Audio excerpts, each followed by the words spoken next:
Good day, everyone. So, the topic that I'm going to discuss right now is all about journalism.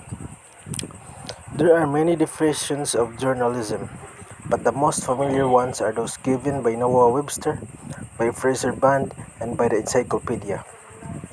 So, the word journal comes from the Latin word diurna, which means daily, and this were called acta diurna, which meant daily events. So, and there's another definition of journalism. Webster defines journalism as the occupation of writing for publication in newspapers and other periodicals. Scope of journalism. Journalism may be divided into three areas: written, oral, and visual. Periodicals such as newspapers and magazines fall under written journalism. A periodical, defined broadly, is a publication that comes out at regular intervals: daily, weekly, fortnightly, monthly, bi-monthly, quarterly, or annually. A newspaper as compared to a magazine. More News has no special cover and is printed on special paper called newsprint. News is printed on the front page as well as on the inside of the back pages. The next one is a magazine. On the other hand, prints for features and human interest stories has a special cover, usually with a big cat on it. Periodicals, brochures, journals, books, and graphic arts are classified under print media. Radio falls under oral journalism, while television, movies, and documentaries are under visual journalism. Radio and televisions are examples of broadcast media, while movies and documentaries are examples of film media. Functions of the campus paper. A campus paper is a publication, either mimeographed or printed, put out by staff members whose names appear in the masthead or editorial box. The campus paper has many functions. The modern campus paper has evolved other functions. Briefly explained, they are: number 1, information function. It informs the readers of events that happened, that are happening, or that will still happen. This is it. Its news function, but information may also come from the features, editorials, and other sections of the school paper. So the second one, opinion function. Through the editorials and editorial columns, the editorial interprets the meaning of the news, especially of the banner news, and gives his opinion of important matters of significant events of the day. The third one is education function. So this is one of the most important functions of the modern campus paper. It is to educate not only the students but also the people in the community.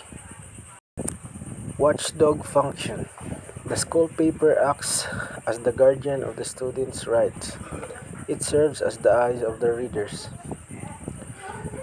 The next one is laboratory functions. It serves as the teaching tool for the budding journalist. After they have learned, for example, how to write straight news stories, they cover school activities and write the news for publication. Next one is documentation function. Important school events and worthwhile student accomplishments and achievements are recorded in the school paper for posterity's sake. The next one is entertainment function.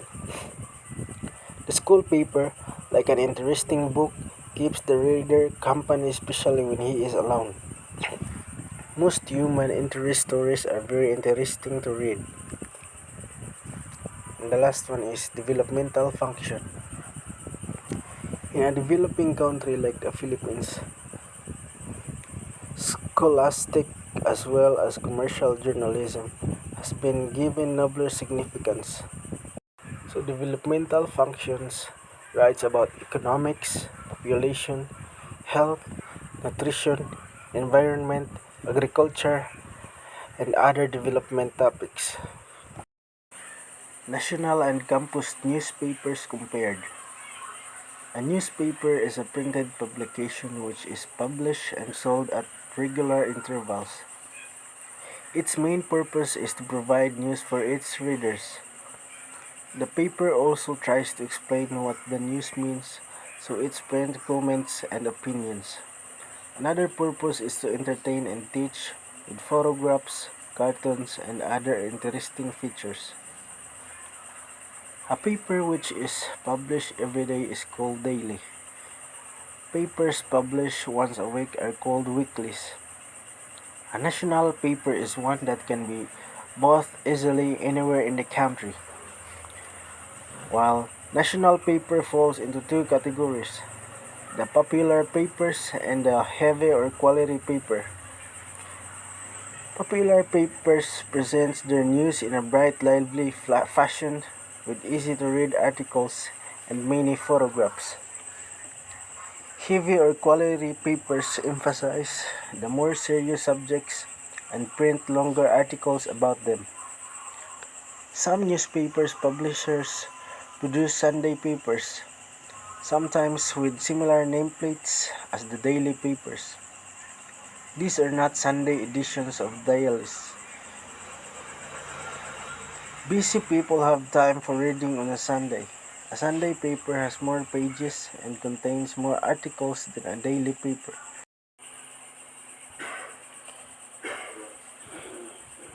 Sections or parts of a campus paper. The first one is front page. Front page has local news, news that takes place within the country. The second one is foreign news, news that takes place outside the country.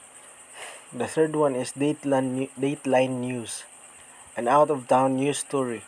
It is introduced by a deadline which states the place from which the story was reported, the date, and the source of the material if not written by the local staff.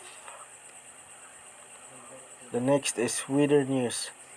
Usually a box forecast of the area sometimes includes the temperature, wind, directions, and velocities. Extremes on weather are reported as more detailed news stories. Next one is index. A slug line indicating an important inside page story and the page where it is found. The next one is editorial page. Editorial page has folio. Consists of the page number, date of publication, and name of the newspaper, usually written on top of the page. This is also found in the other pages. The second one is masthead. The editorial box containing the logo, names of the staff members, and position in the staff, subscription rate, the publisher, and the other pertinent data about the newspaper. Editorial proper. A commentary written by any of the editors who comments or gives the opinion of the staff or of the whole paper on various subjects. It is the stand of the paper. The fourth one is editorial column. A personal opinion written by the columnist himself. Like the editorial proper, it may attack, teach, entertain, or appeal depending upon its purpose. The next one is editorial cartoon. Usually a caricature emphasizing a simple point. Usually humorous, it has the function of the editorial. It stands by itself and it's not a complement of the editorial proper. The next one is editorial liner. A short statement or quoted saying placed at the end of the editorial column or editorial to drive home a message. The last one is letter to the editor. A letter sent by the reader giving his personal views on certain aspects. Let's go to sports page. Sports stories are classified as news stories. Therefore, what may be found in a news page may be also found in the sports section. So, this page it tackles more about sports like basketball, volleyball, and other sports. Sports forecast. And let's go to the last one. Special features. The modern newspaper has taken some special features and eliminated some which have become irrelevant to the needs of the times. So the modern campus publication is both a school and a community paper.